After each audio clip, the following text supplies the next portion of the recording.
Assalamualaikum warahmatullahi wabarakatuh. Waalaikumsalam warahmatullahi wabarakatuh. Bismillahirrahmanirrahim. Alhamdulillahi rabbil alamin. Wassalatu wassalamu ala ashrafil anbiya'i wal mursalin. Sayyidina wa maulana Muhammadin wa ala alihi wa ashabihil mujahidin at-tahirin, amma ba'du. Saudara-saudara kaum muslimin seiman dan sekeyakinan yang berbahagia. Pada suatu hari seketika sedang berkumpul dengan para sahabat, Rasulullah pernah memberikan peringatan. Beliau bersabda, yushiku an tada'a alaikumul umamu kama tada'al akanatu ala qas'atiha. Pada suatu saat nanti akan datang di tengah-tengah kamu, wahai umat Islam, di mana orang-orang lain di sekeliling kamu akan bersatu mengerubungi kamu seperti bersatunya orang-orang mengerubungi makanan di atas meja hidangan. Akan datang satu saat nanti di mana kondisimu dikepung sedemikian rupa, yang barat mau menerkam, yang timur mau menghantam, yang selatan mau menginjak-injak, yang utara pun akan menjelajah. Kondisimu seperti makanan di atas meja hidangan. Sebagian sahabat merasa heran dan terkejut, lalu mereka bertanya, amin qillati nahnu yawma izin ya Rasulullah? Apakah jumlah kami pada waktu itu sedikit ya Rasul? Kami sampai dikepung sedemikian rupa? Beliau menjawab, bal antum yawma izin katsir. Sama sekali tidak. Kamu tidak sedikit pada saat itu. Bahkan jumlahmu sangat banyak. Kamu adalah mayoritas. Walakinnakum ghusa'un ka ghusa'is sail. Tetapi keadaanmu saat itu persis seperti buih di lautan. Banyak tetapi centang perenang. Banyak tetapi tidak punya daya dan kekuatan.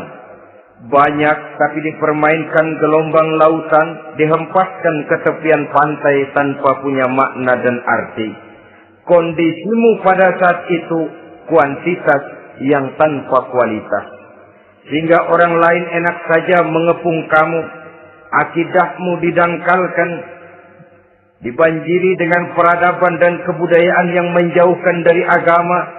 Dari segi maksiat dan munkarat seluruhnya mengepung sampai kita melepaskan nilai-nilai Islam kita ini.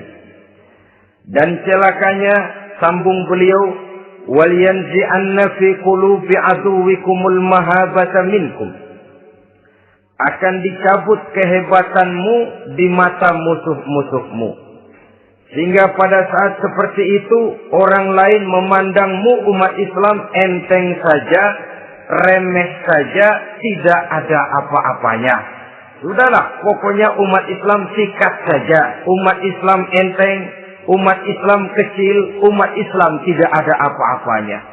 Alangkah ironinya, alangkah menyedihkannya, memilukan dan sekaligus memalukan. Umat yang mayoritas ini dipermainkan oleh yang minoritas. Umat yang jumlahnya terbesar, terbanyak, bahkan konon menurut catatan sampai 90%, tapi dipermainkan oleh mereka kelompok-kelompok kecil ini. Wal yakzifanna fi qulubikumul wahn. Pada saat itu di hatimu dicampakkanlah penyakit wahan. Sahabat kemudian bertanya, wa mal wahnu ya Rasulullah? Apakah penyakit wahan itu ya Rasul? Beliau menjawab, hubbud dunya wa karahiyatul maut. Penyakit wahan itu tidak lain hubbud dunya wa karahiyatul maut. Terlalu cinta kepada dunia dan terlalu takut kepada mati. materialistis, dan takut resiko. Dua penyakit inilah yang menyebabkan walaupun umat ini mayoritas, tapi dipermainkan oleh yang minoritas. Walaupun dia golongan terbesar, tapi nasibnya seperti makanan di atas meja makan. Dari segala macam penjuru mau menghantam dia. Saudara-saudara kaum muslimin yang berbahagia, ini merupakan analisa sosial bahwa pada suatu saat nanti akan terjadi di tengah-tengah umat di mana kita dihantam dan diserbu dari segala macam penjuru. Akidah didangkalkan, peradaban dan kebudayaan dirusak, makanan dan minuman diracuni, pakaian ditelanjangi dan lain sebagainya, sampai kita melepaskan nilai Islam yang kita cintai ini. Kondisi sosial ini satu saat akan datang kepada kita. Demikian analisa dan peringatan dari Rasulullah sallallahu alaihi wasallam. Marilah sekarang kita melihat, adalah benar bahwa di zaman sekarang kita insya Allah tidak akan mengalami perang Badar sehebat yang pernah dialami oleh Rasul dan para sahabatnya. Tetapi sesungguhnya perang yang kita hadapi di zaman sekarang ini tidak kalah hebatnya dengan perang Badar, tidak kurang dahsyatnya dengan perang Uhud, tidak kurang ngerinya dari perang Khandaq. Hanya saja yang kita hadapi sekarang ini bukan ujung pedang, bukan ujung tombak, bukan ujung panah. Yang kita hadapi sekarang ini adalah perang akidah, perang ideologi, perang mempertahankan keyakinan. Yang kalau kita kalah sekarang, kita memang masih beragama. Tetapi anak kita, cucu kita, generasi yang akan hidup 5, 10, 20, 30 tahun yang akan datang, wallahu a'lam bissawab. Islam, saudara-saudaraku, tidak mungkin hilang dari dunia. Tetapi tidak mustahil Islam gulung tikar dari desa kita.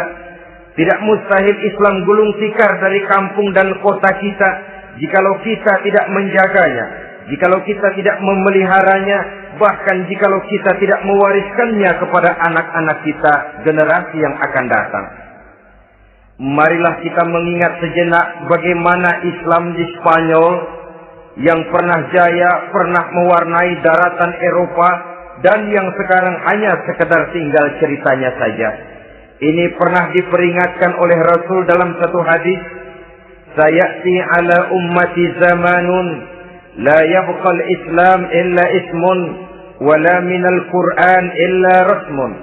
Akan datang satu masa di tengah umatku di mana pada masa itu Islam ada tapi hanya tinggal sekedar namanya saja, dan Quran pun ada tapi cuma sekedar tinggal tulisannya saja. Apabila kita tidak mewariskan ini kepada generasi yang akan datang, maka serbuan-serbuan dari berbagai macam penjuru dari hari ke hari semakin kita rasakan kehebatannya. Tidak mustahil sejarah Spanyol akan terjadi di desa kita, akan terjadi di kampung kita, akan terjadi di kota kita. Orang Spanyol, kalau mereka cerita kepada anaknya, mereka akan cerita, nak, di sini dulu ada masjid. Kapan, Pak? Dulu benar dah. Banyak orang Islam kalau hari Jumat pada sembahyang, kapan itu, Pak? Dulu sekali. Sekarang cuma sekedar tinggal ceritanya saja. Bukankah sesuatu yang sangat tidak mustahil apabila kita tidak menjaga dan mewariskan Islam ini kepada generasi yang akan datang, maka serbuan-serbuan akan membawakan hasil yang diinginkan oleh para penyerbu itu tadi. Kita sudah menjadi umat yang mayoritas, tetapi umat yang mayoritas ini menurut Rasul dikepung sedemikian rupa, akidahnya didangkalkan, peradaban dan kebudayaannya ditekan sedemikian rupa, kehidupan sosialnya dibuat individualis, Kemudian dari segi pergaulan, pakaian, makanan, minuman dan sebagainya diracuni sampai dia tidak lagi berpegang teguh kepada agamanya. Dan dikala itu hilang kehebatan umat ini di mata musuh-musuhnya. Orang lain memandang kita ringan saja, enteng saja, satu umat yang sudah kehilangan wibawa. Padahal konon kabarnya kita mayoritas, tapi enak saja dikutak-kutik orang lain.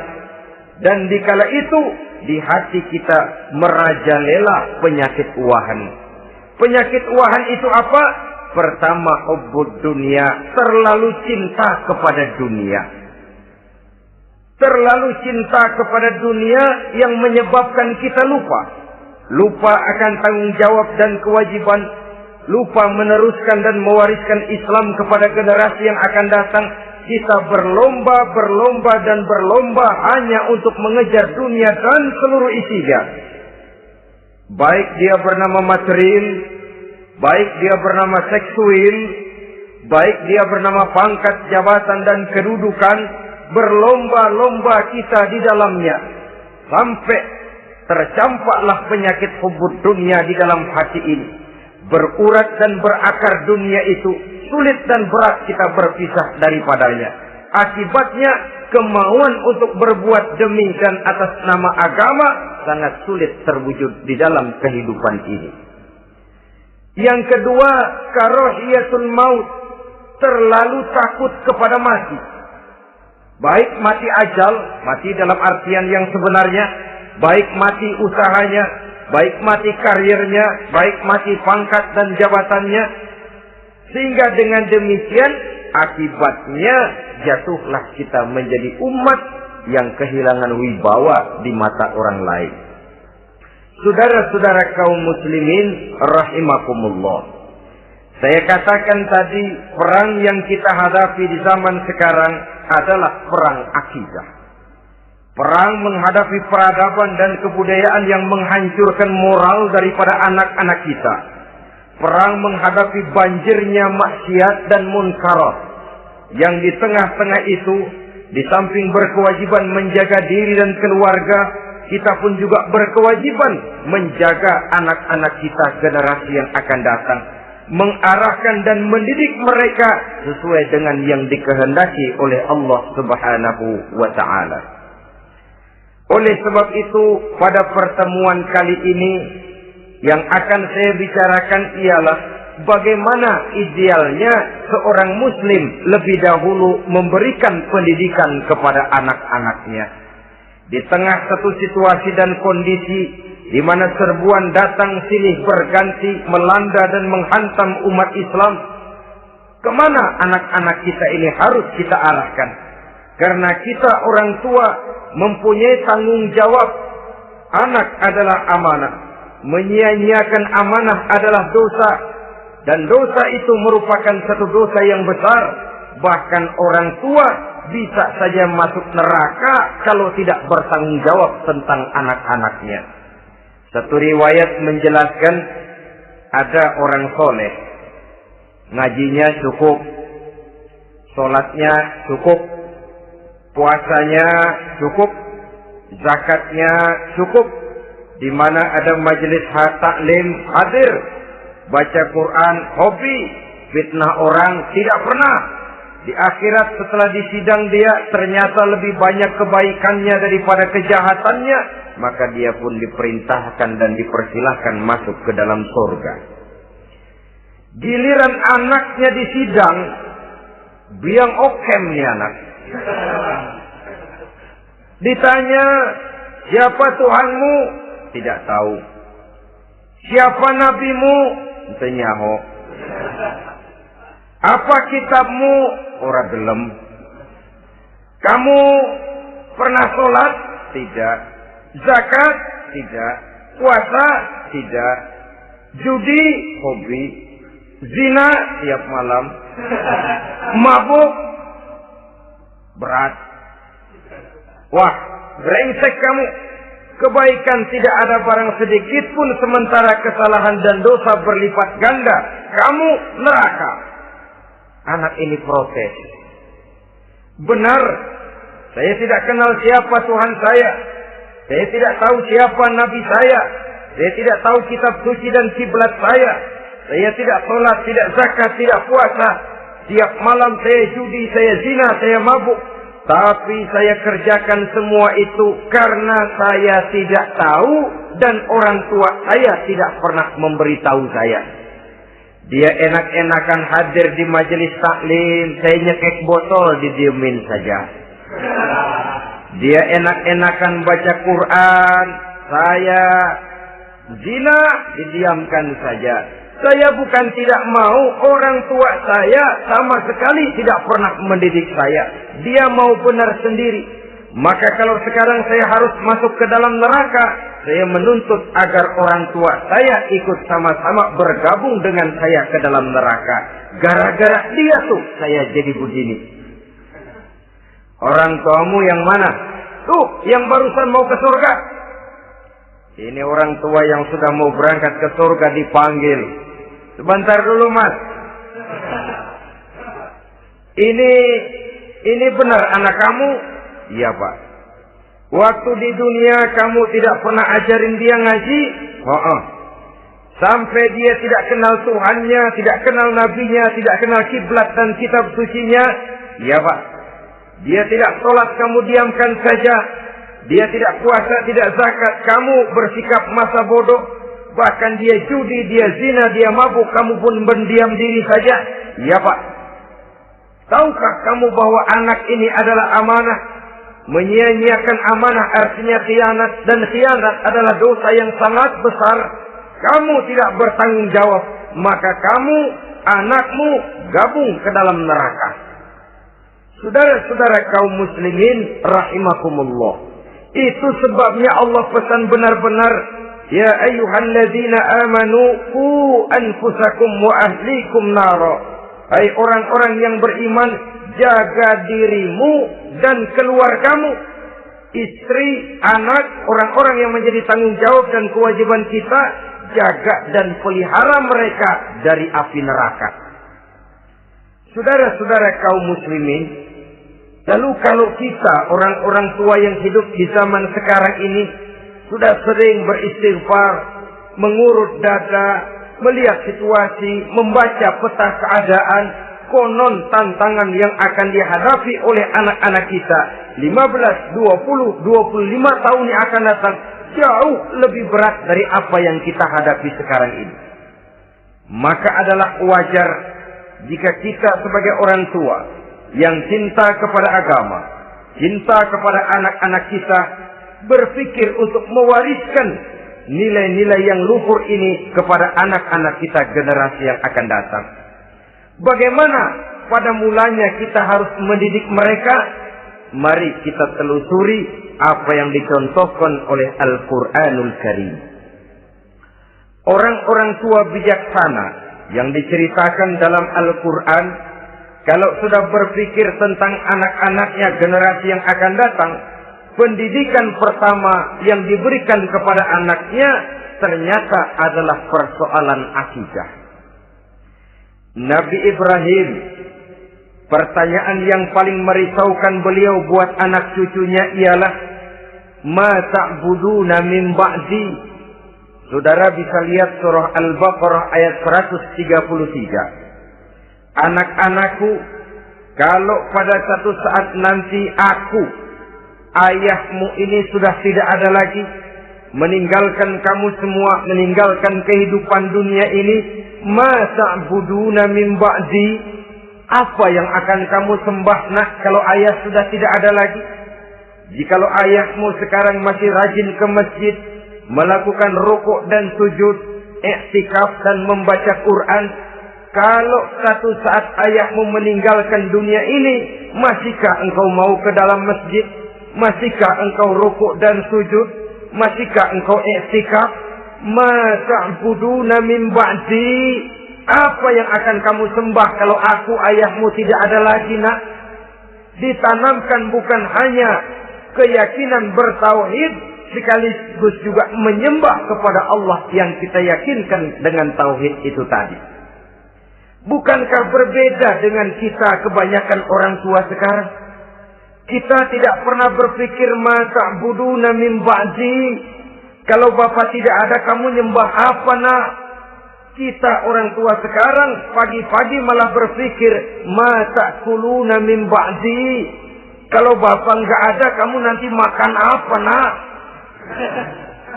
Bukan nyembah apa yang kita pertanyakan, bukan nyembah apa yang kita khawatirkan, makan apa nak? Maka yang dicari lalu sekolah-sekolah yang bonafit, yang tidak peduli apakah itu merusak imannya, mematikan akidahnya, menghancurkan keyakinannya. Yang penting ada jaminan hari depan bisa dapat lapangan kerja. Akibatnya berduyun-duyun orang-orang tua muslim menyekolahkan anaknya di sekolah-sekolah yang bukan Islam, yang nyata-nyata membahayakan akidahnya. Dididik dengan kultur dan budaya yang bertentangan dengan nilai-nilai agamanya. Bukankah ini berarti merelakan anak untuk dikafirkan? Bukankah ini artinya menyerahkan anak untuk ditulis menurut selera para pendidik yang tidak sesuai dengan nilai akidah yang dimilikinya? Mengapa kita tidak berpikir seperti Nabi Ibrahim yang sebelum memberikan pendidikan kecerdasan, sebelum pendidikan matematika, IPS, PSPB dan disiplin ilmu lainnya, yang pertama ditanamkan ma ta'buduna min ba'di. Kalau ayahmu tidak ada, kamu menyembah apa nak? Menyembah Allah, apa nanti malah menyembah harta? Menyembah Allah, apa nanti malah mendewa-dewakan pangkat dan jabatan? Menyembah Allah, apa malah nanti menyembah alam? Itu yang dikhawatirkan Nabi Ibrahim kepada generasi yang akan datang. Dan itu saudara-saudara yang seharusnya mengkhawatirkan kita kepada anak-anak kita generasi yang akan datang. Lihatlah serbuan akidah di zaman sekarang ini. Dimanfaatkan kemiskinan kita umat Islam. Diberikan kita tawaran berupa beras, pakaian, obat-obatan, kalau perlu beasiswa, asal bisa melepaskan keislaman kita ini. Bertahap, sedikit demi sedikit, step by step, shibran bi shibrin wa zira'an bi zira'in. Dan harus saya ingatkan, orang di zaman sekarang tidak mungkin menghantam Islam secara frontal. Tidak mungkin menghantam Islam terang-terangan, apalagi mengerahkan satuan militer. Tidak. Orang berhitung bagaimanapun kondisi dan kualitasnya umat Islam, mereka masih punya satu modal penting, fanatisme agama. Kalau ini disulut, api jihad segera berkobar dan hanya maut yang bisa menghentikan orang yang dibakar dengan semangat jihad. Orang tahu itu. Betapa Uni Soviet kedodoran menghadapi mujahidin Afghanistan yang disulut oleh semangat jihad yang berkobar dengan persenjataan yang primitif ketimbang persenjataan Uni Soviet. Entok mereka pantang surut mundur ke belakang. Jadi jangan mimpi bahwa orang mau menghantam Islam ini dengan melarang pengajian, meruntuhkan masjid, menyegel pondok pesantren. Tidak. Melarang orang sholat. Tidak. Kalau perlu masjid diperbanyak, musola diperbesar. Tapi bikin itu masjid seperti museum. Besar, megah, mercusuar. Tapi bikin seperti museum. Tempat orang kagum, tempat orang memuji, tapi sunyi dari nilai-nilai ibadah. Saudara-saudara kaum muslimin, untuk sampai kepada penghantaman akidah, jalan yang paling mudah dirintis sekarang ini secara bertahap dan sistematis memisahkan umat Islam dari Islamnya. Biarkan mereka bernama Muslim. Biarkan di atas kartu penduduknya tertulis agama Islam. Tapi tanamkan budaya-budaya yang menyebabkan cara bergaul mereka, cara berumah tangga mereka, cara bertetangga mereka, sampai kepada cara mereka berpakaian, cara mereka bergaul, cara mereka makan dan minum, cara mereka mendidik dan menyekolahkan anak sama sekali tidak lagi mencerminkan nilai-nilai yang islami. Itu sudah satu usaha yang paling praktis, memisahkan umat Islam dengan Islamnya. Kalau sadarlah kita ke arah ini usaha orang di zaman sekarang, maka yang harus pertama kita tanamkan kepada anak-anak kita, didik mereka dengan jiwa tauhid yang mengkrispal di dalam batinnya, meresap sampai ke tulang sumsumnya, yang tidak akan sampai pun nyawa berpisah dari badannya, akidah itu tidak akan berpisah dari hatinya. Bahkan dia sanggup dengan tegar berkata, lebih baik saya melarat karena mempertahankan iman daripada hidup mewah dengan menjual akidah. Satu khitbah, satu garis kehidupan yang perlu kita wariskan kepada anak-anak kita, generasi yang akan datang. Dahulu ada satu tradisi, saudara-saudara. Kalau anak gadis kita dilamar orang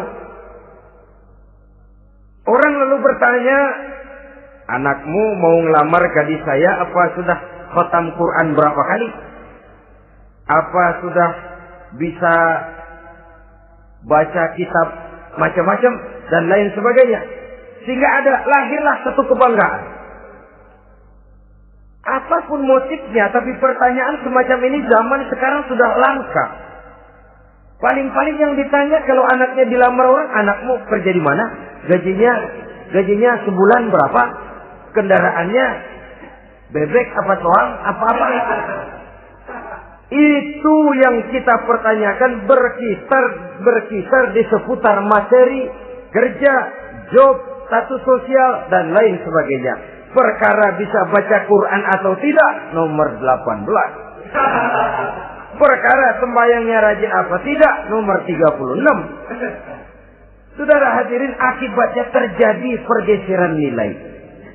Maka mendidik anak menurut tuntunan Quran adalah seperti yang diberikan contoh oleh Luqmanul Hakim, yang diceritakan dalam surah Luqman mulai ayat 11 dan selanjutnya. Apa pendidikan pertama yang harus kita berikan kepada anak? Pertama, ya bunayya la tusyrik billah. Wahai anakku, jangan sekali-kali engkau menyekutukan Allah. Nah, jaga tauhid, pelihara iman, mantapkan akidah. Ini dasar yang pertama. Belum lagi anak mengenal berbagai macam disiplin ilmu, yang pertama ditanamkan tauhid. Ini yang mendasari kehidupan. Ini yang akan menjadi mewarnai dan menjadi warna dari kepribadian seseorang. Sentuhan jiwa tauhid di dalam diri si anak. Belum lagi sempat dia kenal yang lain. Yang pertama yang kita tanamkan, kita wariskan, kita berikan, la tusyrik billah. Jangan sekali-kali menyekutukan Allah. Nah, kalau ini sudah tertanam, ini sudah merupakan satu fondasi yang kuat. Selebihnya nanti tinggal melihat bakat si anak, kemana dia harus dididik. Yang terpenting nilai iman lebih dahulu tanamkan. Dan untuk menghancurkan nilai keimanan, saudara-saudara, saya katakan, ingatkan kepada hadis di awal tadi, dikepung kita dari berbagai macam penjuru agar bisa melepaskan nilai-nilai iman dan keyakinan. Proses pendangkalan akidah, ditanamkan keraguan kepada agama, ditanamkan rasa malu beragama. Sholat malu, baca Quran malu, berangkat ke masjid malu, pakai jilbab malu. Ditanamkan rasa malu beragama. Sehingga bertahap sedikit demi sedikit kita mulai berpisah dengan kehidupan beragama. Ditanamkan hal yang sedemikian rupa dari berbagai macam penjuru. Dihantam akidah. Akidah kuat. Dihantam dari segi peradaban dan kebudayaan. Diperbanyaklah peradaban dan kebudayaan yang bukan mendekatkan kita dengan agama, malah mendekatkan kita dengan neraka. Menjauhkan kita dari agama, menjauhkan kita dari nilai-nilai luhur yang diwariskan oleh orang-orang tua kita terdahulu. Adalah kewajiban kita yang pertama, mendidik anak, menanamkan roh, jiwa, dan semangat tauhid di dalam diri mereka. Saudara-saudara kaum muslimin rahimakumullah, kenapa kita lebih dahulukan menanamkan jiwa, roh, dan semangat tauhid ini kepada anak-anak kita? Pertama, kita tidak hanya ingin sekedar mempunyai anak yang pintar, tetapi lebih daripada itu kita pun ingin mempunyai anak yang benar.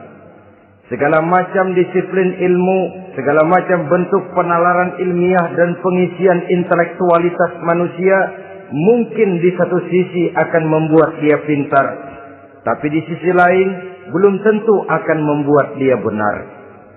Nabi pernah memberikan peringatan, man izdada ilman wa lam yazdad huda lam yazdad minallahi illa bu'da. Orang yang hanya bertambah ilmu pengetahuannya tapi tidak bertambah hidayah dari Allah, tidak makin mantap keimanannya, maka seluruh nilai-nilai ilmunya hanya akan menjauhkan dia dari Allah Subhanahu wa taala. Dan adalah lebih merupakan azab daripada nikmat kalau kita diberikan ilmu pengetahuan yang hanya akan menyebabkan kita semakin jauh dari Allah Subhanahu wa taala. Yang kedua, sesungguhnya roh, jiwa, dan semangat tauhid yang melekat dalam diri anak pada puncaknya akan melahirkan satu disiplin murni yang tumbuh dari dalam dirinya sendiri, di mana si anak dalam kehidupannya merasakan dimanapun dia berada, kemanapun dia pergi, ia selalu merasakan kehadiran Allah dekat dalam hidupnya. Ia sadar sesadar-sadarnya bahwa tidak ada satu perbuatan yang bagaimanapun kecilnya yang bisa disembunyikan dari kekuasaan Allah Subhanahu wa taala. Yang ketiga, dengan penanaman roh, jiwa, dan semangat iman ini, maka diharapkan anak-anak nanti pada pertumbuhannya sanggup mengendalikan hawa nafsunya. Dengan kata lain, bahwa penanaman jiwa tauhid, penanaman roh dan semangat keimanan ini merupakan kondisi dasar yang harus dilakukan sebelum yang lain-lainnya. Kemudian pendidikan kedua yang diberikan oleh Al-Quran melalui contoh dan model dengan Luqmanul Hakim ini, setelah menanamkan tauhid, ditanamkanlah kepada si anak ini rasa hormat kepada orang tuanya.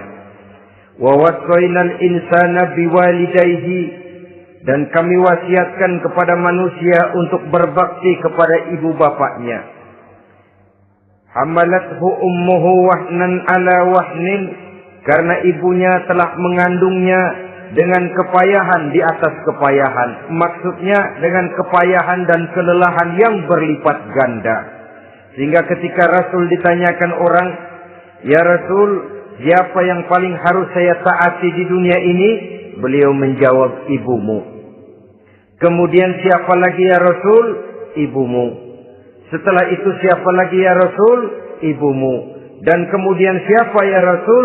"Bapakmu." Ibu, ibu, ibu, bapak. Bahkan al-jannatu tahta aqdamil ummahat, surga berada di bawah telapak kaki ibu. Bagaimana menanamkan rasa hormat kepada orang tua di hati anak? Tentu yang pertama, bagaimana orang tua bisa memberikan keteladanan.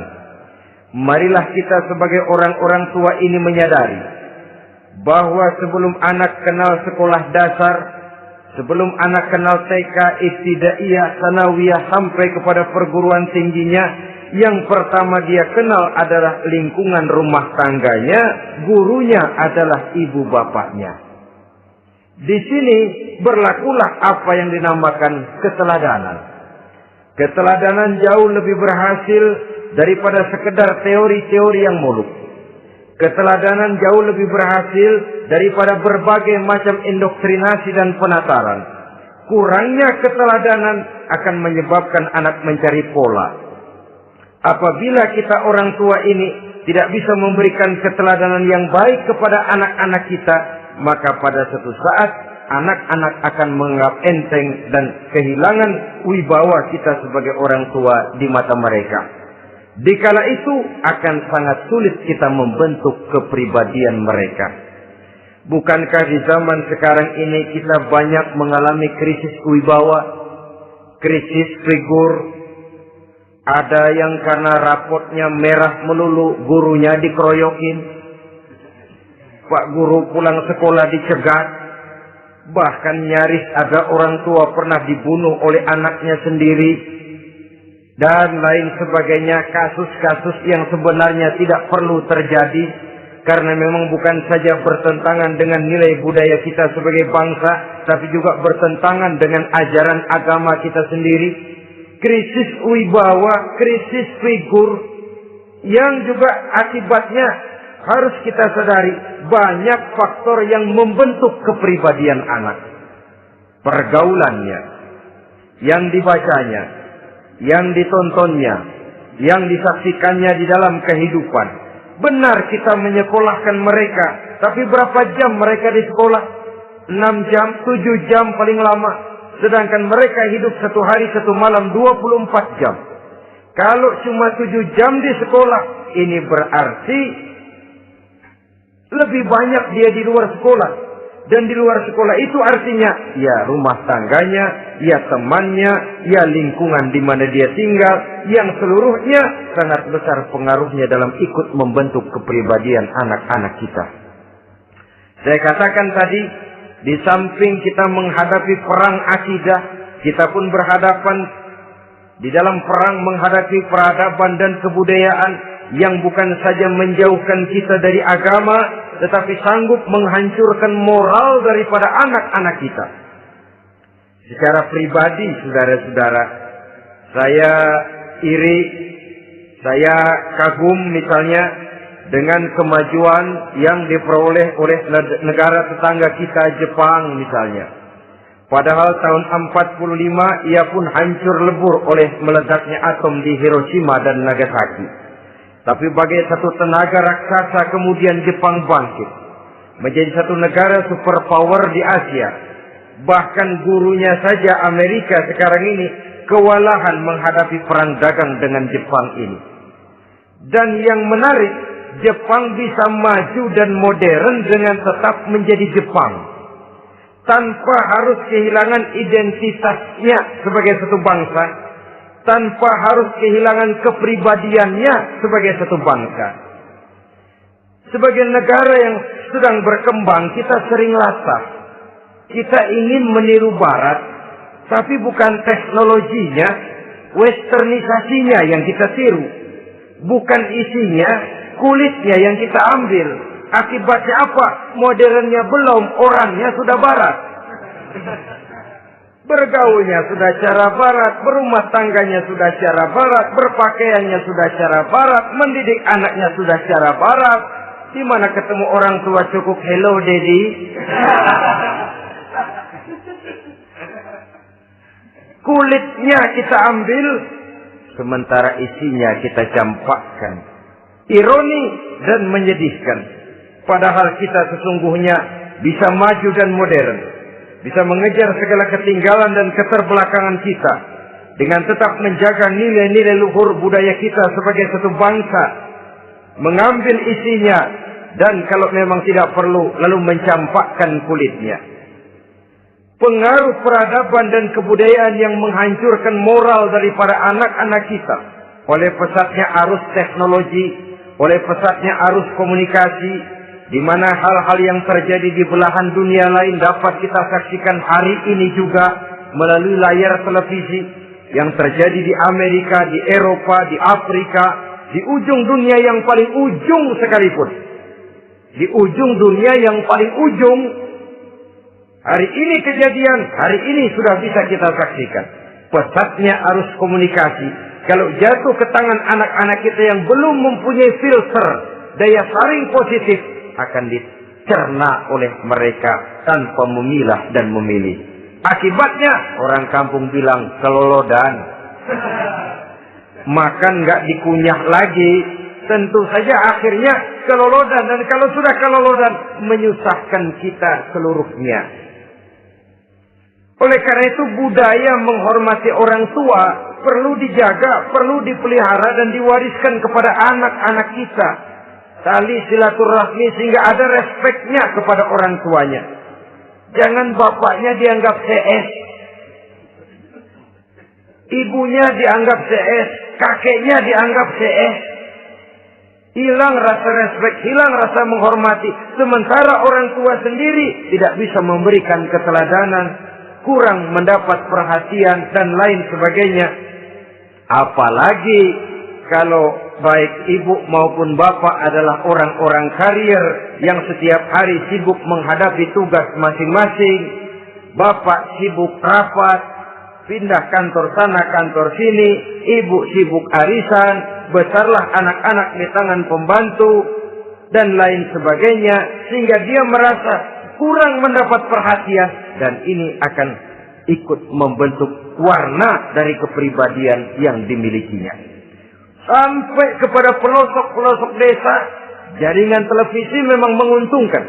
Tapi kalau sudah sampai kepada menayangkan budaya-budaya yang tidak sesuai dengan pola di mana mereka tinggal, pola lingkungannya, dan ingin mereka terapkan dalam kehidupan, ironi dan menyedihkan. Maka sering dikatakan, jikalau ABRI masuk desa, rakyat beruntung. Jikalau listrik masuk desa, rumah jadi terang. Jikalau koran masuk desa, rakyat jadi cerdas. Jikalau hakim masuk desa, rakyat lalu sadar hukum. Tapi jikalau maksiat dan munkarat masuk desa, minuman keras masuk desa, judi masuk desa, pelacuran masuk desa, rakyat tentu kiamat. Dan kita harus punya budaya untuk memilah dan memilih, mempunyai filter untuk jadi daya saring positif. Oleh karena itu, saudara-saudara, tahap kedua setelah menanamkan jiwa tauhid kepada anak, tanamkan rasa hormat kepada orang tuanya. Orang tua itu ibu bapaknya, orang tua itu guru-gurunya yang mengajarkan dia, atau yang dianggap tua yang lebih senior dari dia. Karena tidak ada satu peradaban yang berdiri sendiri. Bagaimanapun maju dan modernnya kita sekarang, tentu merupakan mata rantai yang berkaitan dari generasi terdahulu. Ini yang kedua. Setelah tauhid, berbakti kepada ibu dan bapak. Tidak ada satu kebahagiaan yang bisa ditegakkan di dunia ini tanpa doa, tanpa restu daripada ibu dan bapak. Ini keramat hidup. Doanya dikabul Allah dan kutubnya juga dikabul oleh Allah Subhanahu wa ta'ala. Jadi mendidik anak setelah menanamkan jiwa tauhid, menanamkan rasa hormat dan taat berbakti kepada ibu bapaknya. Itu yang kedua. Kemudian yang ketiga, melalui model Luqman, Quran mendorong kita untuk mendidik anak menanamkan etika otonom. Apa itu? Ya bunayya, innaha in takum misqala habbatin min khardalin fatakun fi sakhratin aw fis samawati aw fil ardi ya'ti biha Allah. Wahai anakku, sesungguhnya kalau ada satu kebaikan yang kamu kerjakan, kecil, tidak nampak oleh pandangan mata yang zahir, yang kecil itu tersembunyi di puncak langit, di dasar bumi yang paling dalam, atau di tengah batu hitam sekalipun, Allah pasti mengetahuinya dan pasti akan memberikan balasan yang seadil-adilnya. Pendidikan apa ini? Pendidikan moral, menanamkan etika otonom. Nah, kau berbuat baik jangan karena dilihat orang. Kau tidak mau melakukan kejahatan jangan cuma karena ada polisi. Kalau ada polisi kau tidak mau jahat, kucing juga begitu. Coba lihat kucing. Taruh ikan asin di piring kaleng, tongkrongin. Aduh, kucing kalem, sopan, tenang. Sedikit kita lengah, habis ikan digarap. Tapi ditanamkan satu kesadaran, kemanapun kau pergi, apapun yang kau kerjakan, tersembunyi di tengah batu, di dasar bumi, di puncak langit, Allah pasti tahu. Dalam bahasa yang ringan, Kita ini diawasi oleh 2 hiperkomputer yang maha sensitif. Produksi langit, mereknya Rockheed dan Asid. Itu komputer yang sangat peka dan sensitif. Jangankan kita berbuat, kita berniat baik saja, komputer sudah nyatet sendiri. Inilah yang orang sekarang namakan waskatna, pengawasan malaikat. Kalau hidup sudah merasa diawasi oleh malaikat, waskat berhasil. Tapi kalau waskat sudah diawasi malah nekat, itu yang gagal.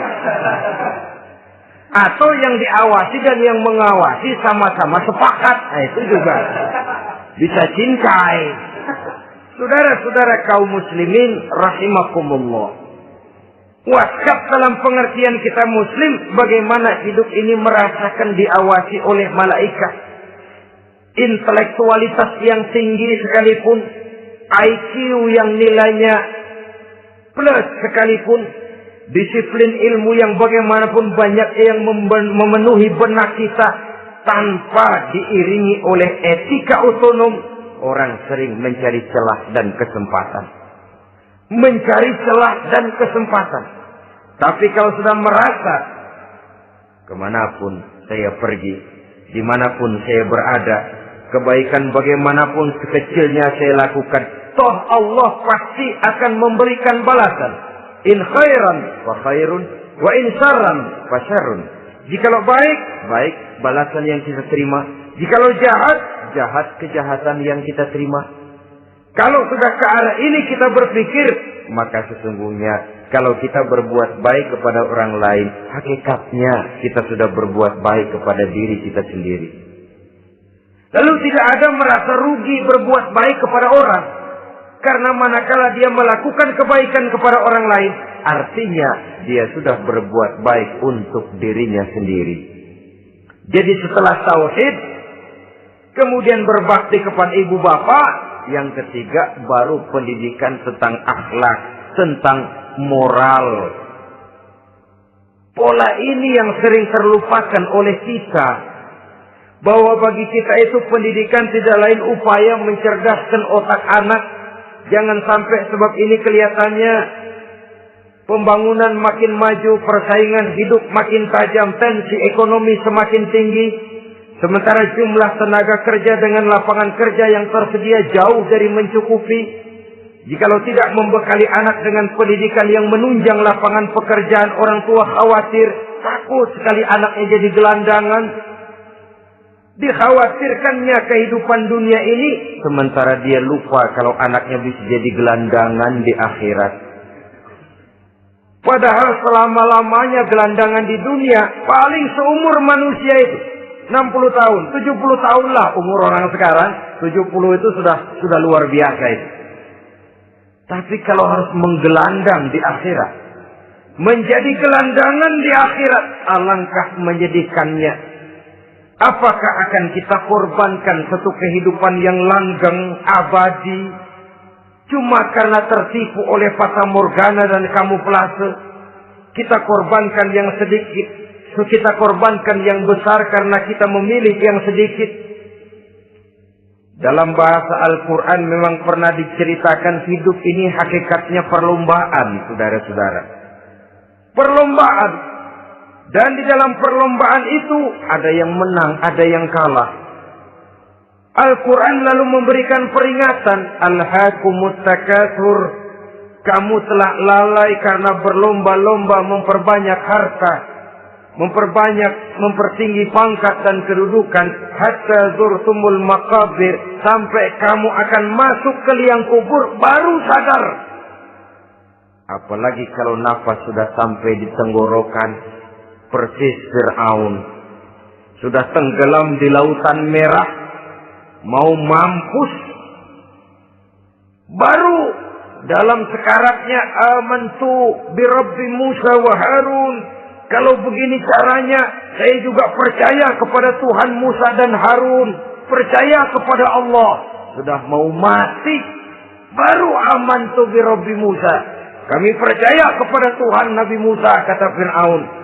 Malaikat maut kesal benar, dilelepin terus di laut. Mampus lu sekalian. Hidup ini memang kita berlomba. Berlomba dengan waktu. Berlomba dengan umur. Berlomba dengan tenaga. Berlomba dengan tetangga. Yang jangankan kita sampai mundur. Berhenti saja sejenak. Kita akan ditinggalkan oleh yang lain.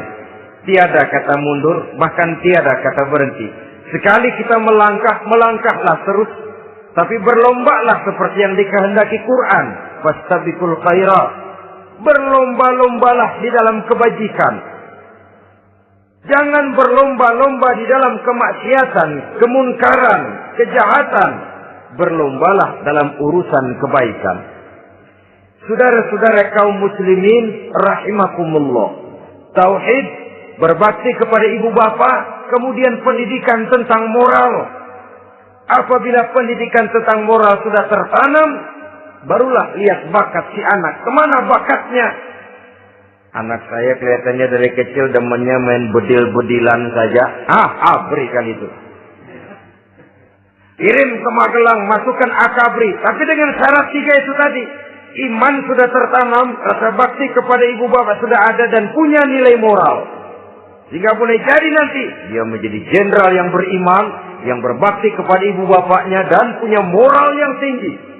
Kan lebih baik rakyat rendah tapi akhlaknya tinggi daripada pejabat tinggi tapi moralnya rendah. Jauh lebih baik rakyat rendah punya moral tinggi ketimbang pejabat tinggi punya moral rendah. Nilai moral ini yang jadi ukuran dan barometer di masyarakat. Yang ini yang sering kita lupakan. Bahwa kehancuran satu bangsa dimanapun di dunia ini selalu dimulai dengan kehancuran moral daripada bangsa itu sendiri. Sekarang membina nilai moral ini berat. Gadis kita, remaja, putri diberikan pakaian jilbab, mungkin dia sendiri masih setengah-setengah. Ditambah lagi oleh ledekan temennya. Jilbab lah kuno. Bau surga lah, bau masjid lah, bau menyan lah. Ditanamkan rasa malu untuk hidup dekat dengan agama. Kalau moral semacam ini sudah tertanam, sedikit demi sedikit kita mulai mengucapkan selamat tinggal kepada agama. Dan kemalangan apa yang lebih malang kalau kita sudah jauh dari agama ini? Bukankah Islam telah menyelamatkan manusia dari penyakit jahiliyah dan membawanya kepada satu kehidupan yang maju dan modern? Kalau kita tinggalkan Islam ini, bukankah artinya kita akan kembali kepada satu zaman jahiliyah? Hanya saja jahiliyah itu berada di abad modern. Versinya tentu lebih modern. Kalau zaman jahiliyah dulu mabuknya pakai arak, zaman sekarang sudah macam-macam orang bisa mabuk.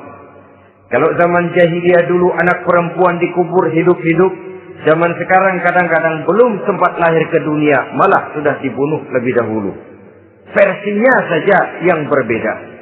Kalau di zaman jahiliyah dahulu manusia menyembah batu yang bernama Latta, Uzza, Manat dan Hubal. Di zaman jahiliyah modern sekarang ini orang sering menyembah kepala bagiannya, sering menyembah atasannya, sering menyembah komputer, sering menyembah teknologi modern yang lebih diyakininya daripada Allah sebagai keyakinan sentral di dalam hidupnya. Saudara-saudara kaum muslimin rahimakumullah. Jadi yang ketiga, nilai moral yang ditanamkan kepada anak-anak kita supaya dia bisa menghadapi tantangan-tantangan hidup yang semakin berat ini dengan tetap berpegang teguh kepada nilai-nilai moral yang diwarnai oleh jiwa keimanannya yang bersumber dari ajaran agamanya. 3. Kemudian yang keempat, barulah tatanan kehidupan sehari-hari. Apa kata Luqman? Ya bunayya aqimis shalah. Setelah bertauhid, berbakti kepada ibu bapa, punya nilai moral. Ya bunayya aqimis shalah. Nak, dirikan salat. Rumah tangga muslim. Anak berumur 7 tahun sudah berani meninggalkan salat. Kata Nabi, pukul. Bukan untuk menyakiti, untuk mendidik. Karena sayang kepada anak. Saudara-saudara, kita khawatir betul kepada anak. Kalau dia pulang dari sekolah, buru-buru kita sebagai orang tua bertanya, sudah makan nak? Sudah istirahat nak? Tapi jarang kita sebagai orang tua melontarkan, sudah sholat nak? Bahkan kita bisa memberikan sugesti kepada anak. Nah, kalau kau naik kelas 1 sampai naik ke kelas 2, bapak beliin sepeda. Tamat SD nak, motor. Tamat SMP nak, ke Bali juga. Tamat SMA nak, Singapura. Saudara-saudara, tapi kalau untuk urusan sholat misalnya, kita tidak pernah memberikan sugesti kepada anak-anak kita. Nah, kalau kau hafal Fatihah lengkap dengan artinya, bapak beliin sepatu. Nah, kalau kau bisa sholat dengan baik, cukup syarat rukunnya, bapak beliin sepeda. Ada rangsangan, ada sugesti yang membuat anak lebih tergerak untuk hidup dalam suasana keagamaan. Ya bunayya aqimis shalah, nak dirikan sholat.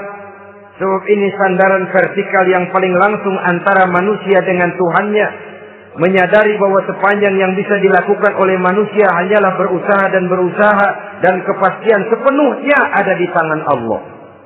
Dengan sholat kepribadianmu diperteguh. Dengan sholat sandaran vertikalmu kepada Allah diperkuat. Dan pada waktunya nanti Al-Quran memberikan bimbingan. Hendaklah minta tolong kepada Allah dengan sabar. Dan tetap mendirikan sholat. Ya bunayya aqimis sholat. Setelah itu, wa'mur bil ma'rufi wanha 'anil munkar. Tegaklah membina yang ma'ruf. Tegaklah mencegah yang munkar. Ini sikap hidup sudah. Sholat tadi tugas hidup. Lalu sikap hidup tampil di tengah masyarakat, membina yang ma'ruf, mencegah yang munkar sesuai dengan kesanggupan masing-masing. Bukankah setiap kita kepingin punya anak yang bermanfaat, setidaknya bagi keluarganya, syukur kalau bisa bagi lingkungannya, bagi masyarakat, bangsa dan negaranya. Dan satu di antara tanda orang yang bermanfaat, kalau dia bisa hidup menjadi penganjur yang ma'ruf dan pencegah yang munkar. Dan itu kalau tidak ada hidayah, sulit orang mau melaksanakan itu. Sebab apa? Ada kecenderungan belakangan ini di mana agama dianggap urusan pribadi. Sehingga orang lalu sering bilang, jangan bawa-bawa agama dah, itu kan bukan urusan agama. Ini sudah ciri berpikirnya sekuler. Jangan bawa-bawa agama. Agama urusan pribadi. Artinya orang mau sholat mau enggak, jangan bilang apa-apa dah. Urusan dia sendiri lah. Dia mau puasa dia enggak, merdeka saja, urusan pribadi. Agama bukan persoalan pribadi. Apalagi jika sudah menyangkut amar ma'ruf dan nahi munkar. Siap menegakkan yang baik, mencegah yang munkar untuk tegaknya suatu masyarakat yang diwarnai oleh kebaikan dan terhindar dari segala macam kejahatan.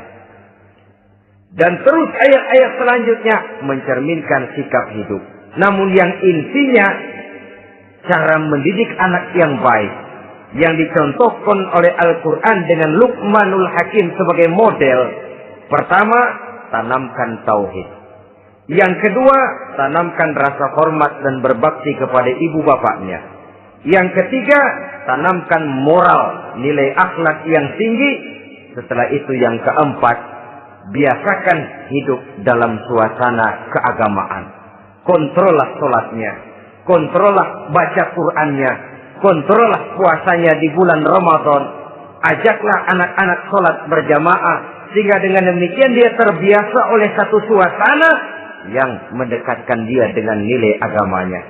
Dari sana diharapkan nilai-nilai ilmu yang didapatnya dari bangku sekolah akan menciptakan keseimbangan dengan yang ditanamkan oleh orang tuanya dalam bentuk yang dijelaskan oleh surah Luqman itu tadi. Sehingga apabila keseimbangan ini terwujud, akan menjalin keseimbangan dalam pola berpikir, dan keseimbangan dalam pola berpikir akan melahirkan keseimbangan dalam perbuatannya. Terwujudlah kita harapkan insan yang fid dunya hasanah wa fil akhirati hasanah. Inilah harapan kita semua. Mudah-mudahan Allah memberikan kekuatan kepada kita untuk mewariskan nilai-nilai yang baik kepada generasi yang akan datang. Sehingga esok harus lebih baik daripada hari ini, dan lusa harus lebih baik daripada hari esok. Terima kasih atas perhatian saudara. Mohon maaf atas segala kekurangan. Usikum wa nafsi bitaqwallah. Wassalamualaikum warahmatullahi wabarakatuh. Waalaikumsalam.